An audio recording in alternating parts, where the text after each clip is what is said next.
All right, let's start talking nuts and bolts for a community in a box. Let's say that you are definitely interested in being part of one, maybe being a leader or a coordinator for one, but you definitely want to be part of it or at least know how exactly it's going to work.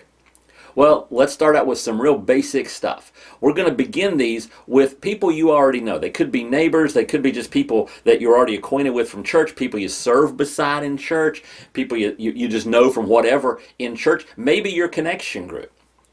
And what we're going to want to do is then get 7 to 10 people, including some kids if you have kids, if you're a kids people, because this community in a box is going to include stuff for the kids as well as for the grown-ups. And what you're going to do, of course, is just get together every week, watch the service, whether you're getting together online or live, watch the service.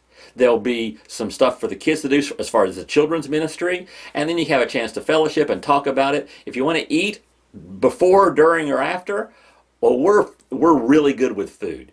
Okay, we love food. So if you want to do food, that is awesome. However you want to do that as far as your group being together. And it's going to start, like I said, with people that we already know. And if you don't know enough people, we'll help you find a group that you can be part of. Now, the first question we need to ask is which type. There's going to be 2 primary types of groups.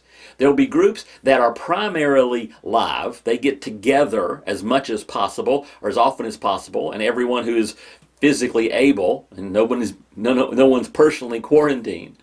And then some groups are going to be primarily online. That could be geographical, but a lot of times it's going to be physical. And let me tell you what it takes to be part of a physical group, because a lot of people aren't going to be able to do that. It's not going to work for them. Because to be part of the in-person online option group, everyone in that group has to start out at what I'm calling third level non-risk.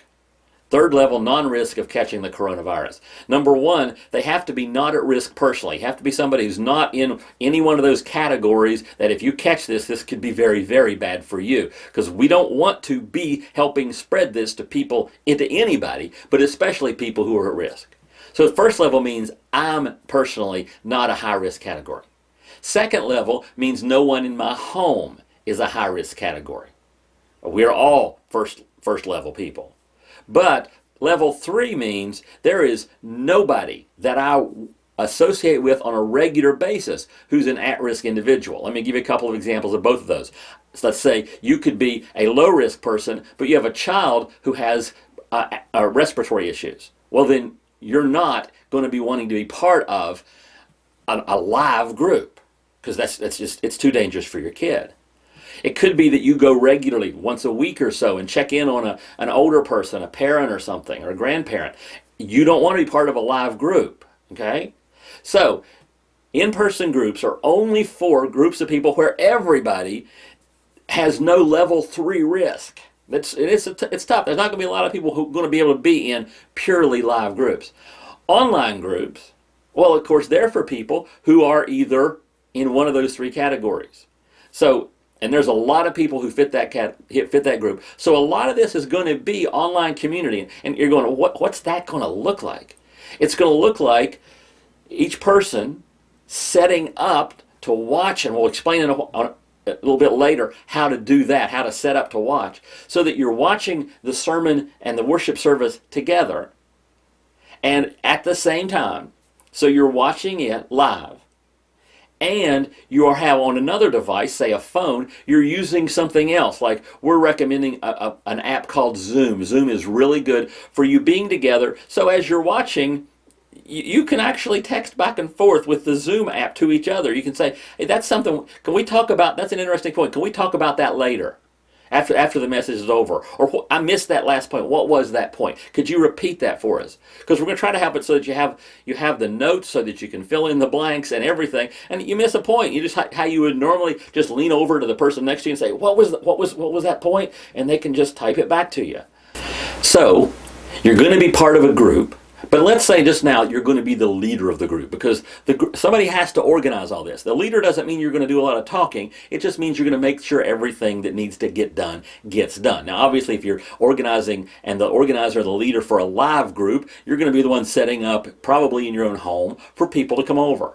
If you're doing it for any kind of group, though, You're going to be helping with the online communication. You're going to be helping set up the Zoom, making sure that's right. We're going to have videos and help, and one-on-one help is necessary to help you get that set up. It's a really easy program, but every program's easy once you get to know it a little bit. So we're going to help take the speed bump and the learning curve out of that so that you can learn to use the Zoom app very quickly. We're also, as things get going, want to be able to manage the group. Keep track of who's in it. Keep track of if anybody moves away or whatever, or just whatever. You add new people. A neighbor starts showing up, or you invite somebody from work and they start joining through Zoom. We've got a group app that we call Groups, and we're going to teach you how to use that so that you can just let us know how many people are showing up to your group. We want to know that you're healthy. We want to check in and make sure things are going well. And also on this page, there's going to be lots of links for apps. Like, okay, what if we have somebody who's in our group, and at the end of the service, they want a blue bag. They want to know more about accepting Christ. What do we do then? Well, we're getting an online blue bag, and that link will be on this page where you can pull it up. And there'll be links on how to, I know how to use Zoom, but I forgot how to do this piece. Well, there'll be links on how to do all that stuff on this page, because we are committed to success for these groups. We're committed to you succeeding as the leader, you succeeding as a person in the group. So keep watching, keep reading on the page, and we'll get you everything you need to make your group successful.